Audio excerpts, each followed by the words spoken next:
Hello and welcome. My name is Rich Sands with TV Guide magazine, and it is a thrill to be riding down the highway of Hall H with all these Supernatural fans here today. So we're going to have a great panel, and I'm going to start by introducing them. First is your showrunner, Mr. Jeremy Carver.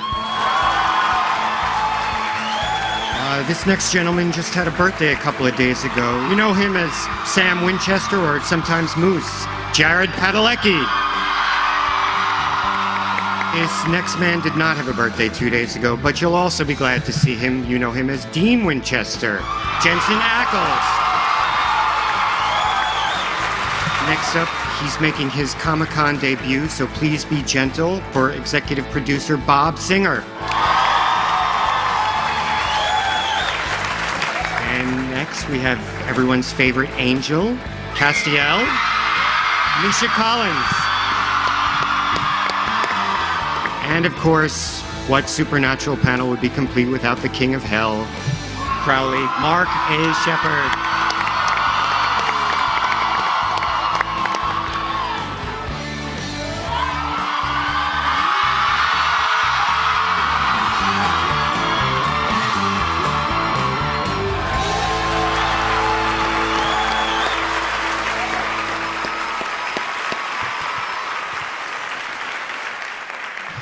All right, Jeremy, I want to start with you. Just the big question after the season finale, cliffhanger, angels falling. What's a world like with fallen angels everywhere? What's the tease for season 9? That's an excellent question, Rich. I think one of the things that's going to be really exciting this season is that we're going to learn pretty quickly that a world full of fallen angels is pretty much a free-for-all. What happened? Sit down.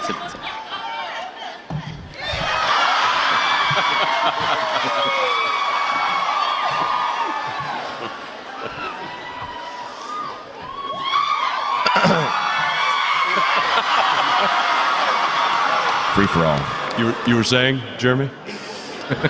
Sorry, I was putting myself to sleep there. I was saying, gosh, I don't know what I was saying. With angels on Earth, I think we're going to see it's not one unified body. We've got lots of angels out there with lots of different agendas, and many are feeling lost and scared and vengeful. A world of fallen angels is a dirty, bloody, scary, and in some ways very human world, and we're really, really excited to explore that.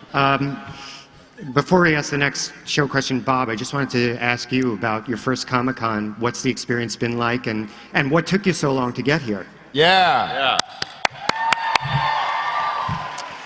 Generally, I've been in Vancouver directing when Comic-Con is on, and they say, well, you can get from Vancouver to San Diego, and I say, well, I'm not as young as I used to be, and the travel could really hurt. But this year I didn't, and it was a lot of cajoling and I believe a weapon. No, it's been an eye-opener, and I don't know what took me so long, but it's really quite something, and I'm very happy to be here. Yay! We're happy to have you. And this is for Jeremy and Bob, but Jared and Jensen, if you guys want to chime in too. Just last season, Sam and Dean, they had their troubles with each other, but they had that really nice moment in the finale. What's their relationship going to be like in season 9? Where are they when we get back? Jeremy? Well, I mean, I'll just quickly say, one of the interesting things about the end of last season was that for the first time in a long time, the brothers chose each other and their love for each other over what was sort of the season-long quest. They chose to leave the gates of hell open in exchange for saving each other, and that has left them stronger than ever, but also has created a tremendous amount of fallout for them to be dealing with, particularly at the beginning of this season. Because the brothers are walking into a world this year where all the normal sort of constructs of heaven and hell aren't the same anymore. The king of hell, as you saw, is no longer in residence in hell, and heaven is not running as heaven normally ran. So I keep on going back to the term free-for-all. Free-for-all. Thank you. No, obviously, I think Jeremy and Bob know more than Jensen and myself do, but as to kind of piggyback on what Jeremy said, we did choose each other and to keep fighting the fight together. Thankfully, we have fans that want us to keep fighting the fight. And before we pass over it, thanks, guys. Y'all are awesome. I don't even know.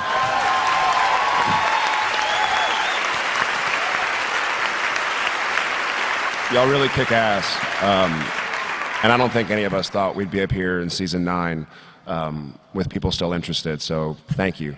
But on that note, we'll keep on fighting the fight together, and we see Sam and Dean kind of figuring out how to, in this free-for-all world where we have the king of hell living in our dungeon and angels walking all over the place, we're really going to need each other more than ever. Misha,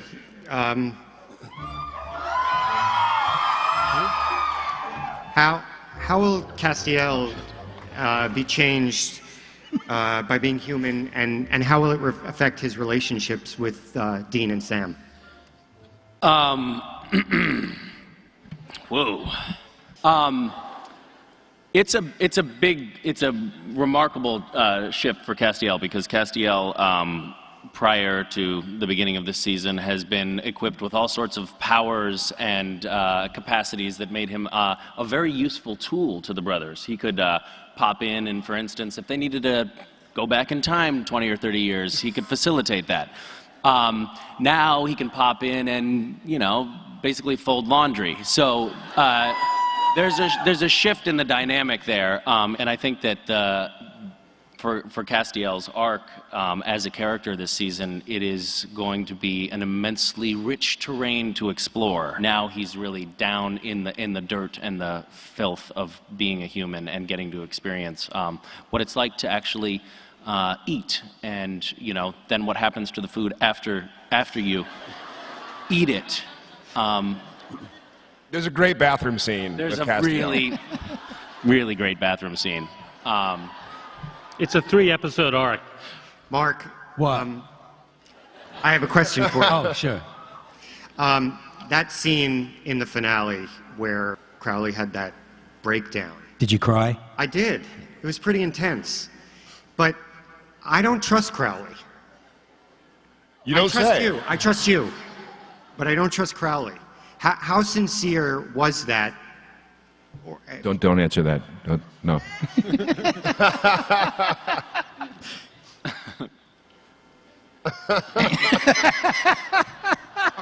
I think the fun part for me is that whatever happened to Crowley at the end of season 8 has had a profound effect on him, whether he likes it or not. Mm-hmm. I think that's the best way of putting it. And hopefully we'll go on a little journey to find out what kind of effect that might have had on him. Is that a good way to put it? Well done. Thanks. Bob has spoken. I had solicited a lot of questions from Twitter over the last couple of weeks, and one of the things that kept coming up a lot was people wanted to know more about the Men of Letters, and what are we going to find out about them and their bunker in season 9, or how much of a part of season 9 will they be? Well, the Men of Letters, well, for one thing, it's in 8 seasons, it's the first actual permanent set we've had, so we're thrilled about that. It's also a treasure trove of information. There's rooms in the Men of Letters we haven't explored yet. It's a springboard for stories. But interestingly, I think that the Men of Letters for Dean is a home. He's got the memory foam mattress, he's hanging posters. He says it's as close to home as we're going to get. For Sam, it's a workplace and doesn't think of it as home, but is very much comfortable in the academic pursuits that one can follow in the men of letters, and that's something that we'll be exploring even more fully this season. And speaking of Twitter, recently Jim Beaver tweeted that he's coming back. As an actress or something? What is it? It's some actress he's coming back as. So I'm wondering if there's anything you can tell us when that might happen or anything at all. I think Jim also tweeted that he was coming back in a way that you wouldn't guess or wouldn't expect, and that's pretty much how I would leave it. An inside story of that is, though, Jim tweets those things before we actually have any plans to bring him back, and then we're like duty-bound to bring him back because it's out there in the ether. So, but we'll figure something out. And speaking of coming back, Charlie Bradbury is a very popular character on the show. And everyone loves Felicia Day. Is there a chance we might see her again this season? I'm not sure how these guys feel about it, but I know when I'm directing and they're doing scenes with Felicia, I don't get the sense that she's really given you very much. Ooh. And as a director, you're constantly waiting for her to get out of the makeup trailer. She gets on stage, she doesn't really know her lines. She's mean to everybody. We can't look at her in the eyes.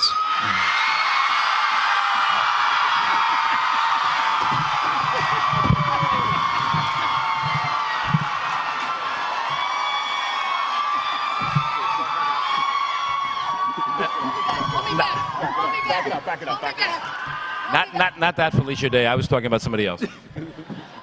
Okay, so I was in another hall entirely. Thank you. But I kind of am at Comic-Con everywhere all the time. I heard you, Bob, and I flew over here.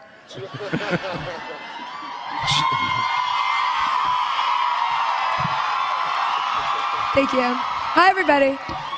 And Bob, I don't have a lot of power in the world, but at Comic-Con a little bit, and I think you might have a cosplay Deadpool take you out later in the bathroom.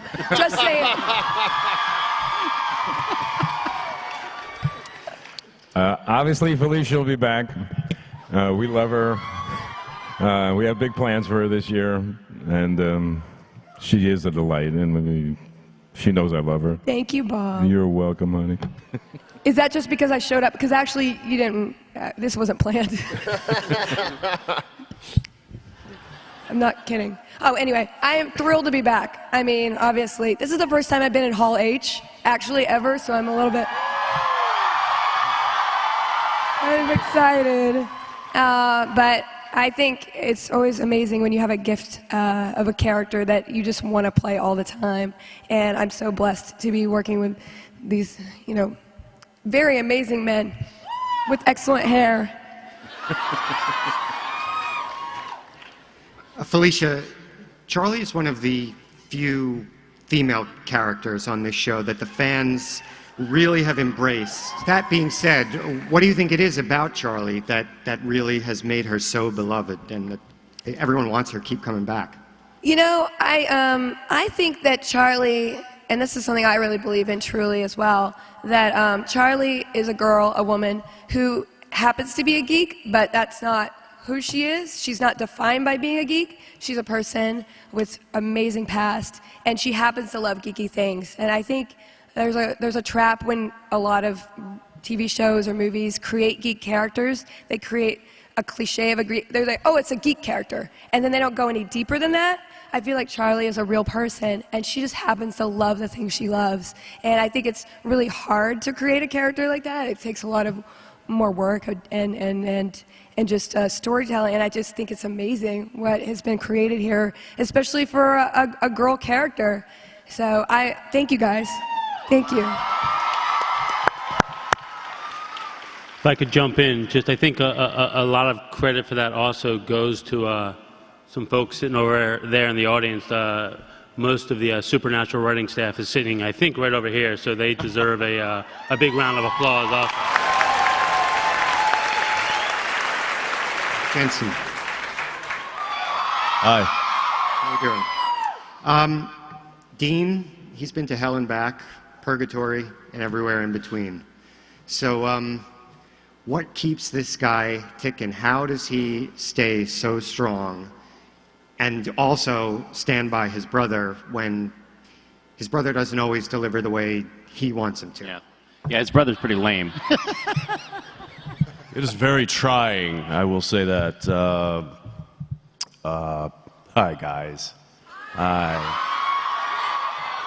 You know, I'm sitting here listening to the answers that all these guys are giving, and it's funny because we don't just sit around and talk about storylines like you think we do, or ask each other questions like this. So, yes, Dean has been through quite a lot over the past 176, 5, 3, 4, 20. Sure. I always defer to Jared for the numbers because he's a numbers guy, much like his character. I think we're on 173 right now. 170. See, I knew he'd know. 173. Anyway, over the course of many hours of television, Dean has been through quite a lot, and you know, I think what keeps him kind of motivated or keeps him pushing on is I think it's his sense of duty to fight the good fight. It's his duty to his brother, his family, and it's kind of it's what he signed on to do. And sometimes he doesn't want to do it, but he does it anyway because he knows that that's what he does, and that's why he was put on the earth. And I think that when he got back from Purgatory last season, which I really liked that storyline. I was sad to see Purgatory go. But I think when Dean got back, there was a real sense of clarity. That's why he was there, was to fight that fight and to be alongside his brother and driving that beast of an automobile down the highway and rocking out to some true rock and roll. That's so yeah. What was the question? That's good. Okay, thanks. And Jared, And pie? Yeah. And bye. And Jared, on the flip side, what keeps Sam going when, I mean, they had that great moment at the end of the season, but he definitely felt the weight of his brother's expectations this past season. So what keeps him going? I think that's probably a two-part answer, because there's what the writers write for me and what they have keep Sam going, and then Jared as an actor, what I try to bring to Sam and to the amazing words that are in front of me on the page. I try to make Sam, he always tries to fight, the good fight. He really tries to do what he thinks is right. And we always play with this, the road to hell is paved with good intentions kind of quote. And so sometimes he kind of errs, but that's the beauty of this show. And to talk about what Felicia said, these guys aren't really defined by their actions or their interests. They're trying to do the right thing. We're trying to mirror reality, and no one has all the answers. So Sam's trying to do what he can do, and sometimes he messes up, and Dean picks him up, or Charlie picks him up, or Mark pushes him down. So Sam's just trying to do what he thinks is right. I think he's accepted that his life's not going to be normal, finally. So he's trying to make the world a better place. Okay, on Twitter, the favorite question I got was, now that Kaz is human, is he going to get to learn how to drive the Impala? Nope. He's just kidding. Of course he is. No. He will. He will. No. It'll happen. All righty. By the way, just so you know, Crystal clear? while the Impala is obviously a character in the show, and it's obviously Dean's car, Jensen himself has it's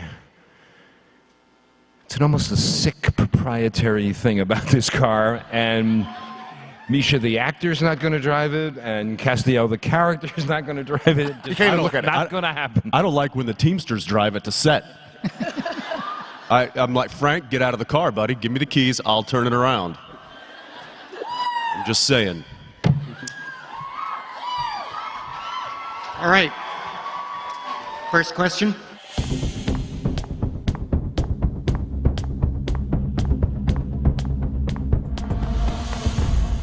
I'll start.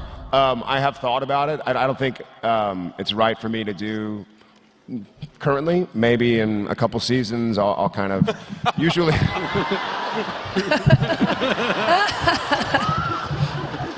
Our breaks always seem so short that I really try to make the most of every second I have with my family, and we live in Texas, and so we have, go Austin.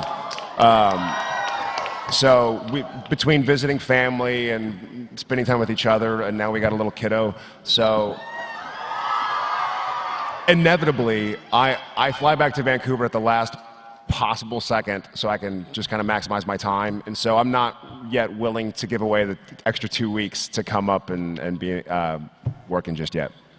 Misha? I have two very small children as well, and they keep me up at night, so I'm looking forward to an opportunity to spend some time away from them up in Vancouver, directing and getting some sleep. So I'm actually, I think I'm planning to direct an episode number 17, or should I say 917, this year. So. And I thank the Bob and Jeremy for giving me the chance to do this, and apologize in advance for the product. I'm sure the product will be great, but if you think you actually get to sleep when you're directing. Oh no. They don't let me do anything. They won't let me do anything. They won't let me do anything. I just thought you were going to ask us what Jensen smells like, because a lot of fans ask me that. Yeah. And I always say coriander and leather. Yep. Right? Yeah. It's a potpourri-ish scent. It's nice. Thanks, Felicia. You're quite welcome. I said it was nice. Shut your mouth. I think half the fans in line just left because that was their question. Okay, next.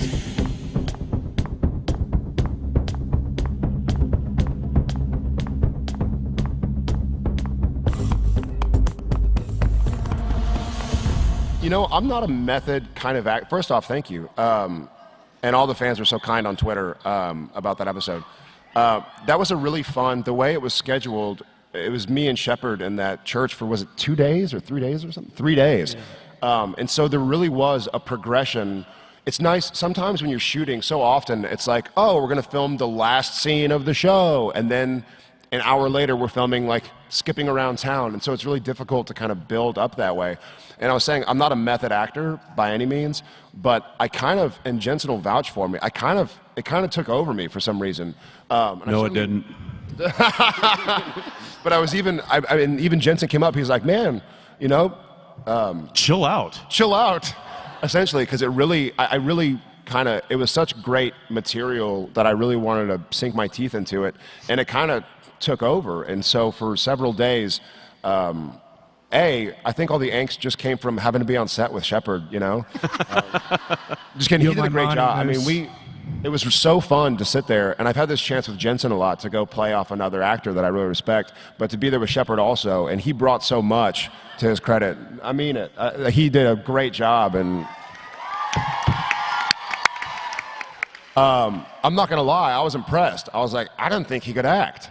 But no, so to have the material and then another actor who's just doing an amazing freaking job, it just really, I don't know where it came from, but I think the material brings it out. That sounds cheesy, but when you're reading something and kind of really getting into it, your mind goes to that place, and it felt really good. And then obviously, Jensen and I have worked together like that for years and years and years, and so when it kind of apexed like that, it just happened. It was really awesome. Thank you. Next.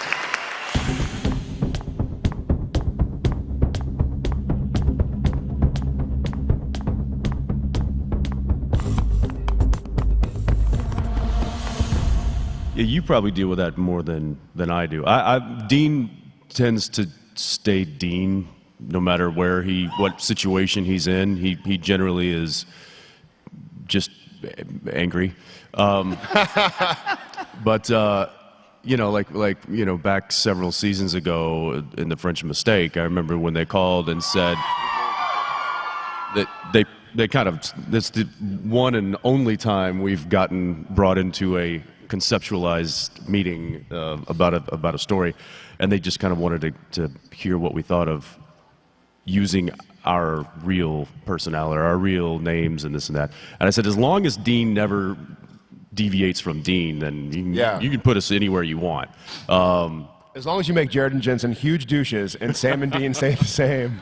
So, I think Jared deals with that with Sam a lot more, the altering of the character, and he does a really good job of it, I think, and they keep throwing him curveballs, and he keeps pulling him to the fence. So, I'm kind of fortunate enough that I just kind of stay the course. I have had to do it a lot, actually. I guess I am the one that's kind of, and Misha's done it a few. It's really difficult, but it's really fun. My favorite is from it was French Mistake, where it was like Jared and Jensen playing Sam and Dean, playing Jared and Jensen playing Sam and Dean. So that was kind of the ultimate, like, whoever gets to do that. I don't think there's ever been another show on Earth. Yeah, Jared and Jensen playing Sam and Dean, playing Jared and Jensen. Okay. But as far as like Soulless Sam and Lucifer Sam and Evil Sam and like Dying Sam, there are lots of Sams.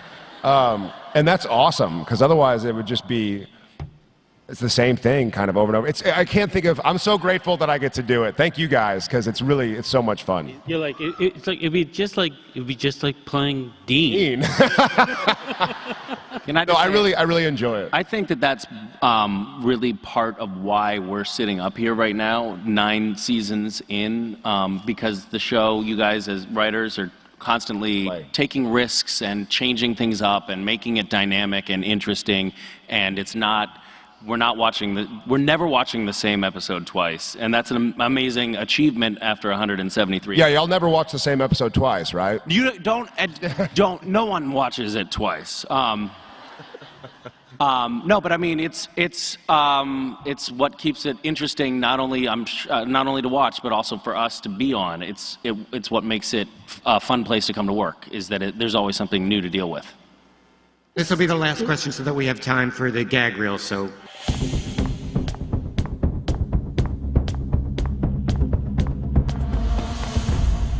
He's the king. It's good to be the king. No, seriously, we gave Crowley that particular skill because he had worked his way so far up the demon ladder to be the capo de tutti de capo of demons that's one of the perks you get when you're with the boss. It's like when Voldemort learned to fly. Really? I got a high five. It's like when Voldemort learned to fly. I just got to say, I love the costume, so I'm really impressed. I think that's great. The blood pattern matches exactly what I was wearing. That's awesome. Okay, thanks very much. Thank you all for coming out here today. Thanks to this amazing panel. Supernatural Season 9 coming back to the CW this fall. Thanks, everybody. Thank you. Thank you.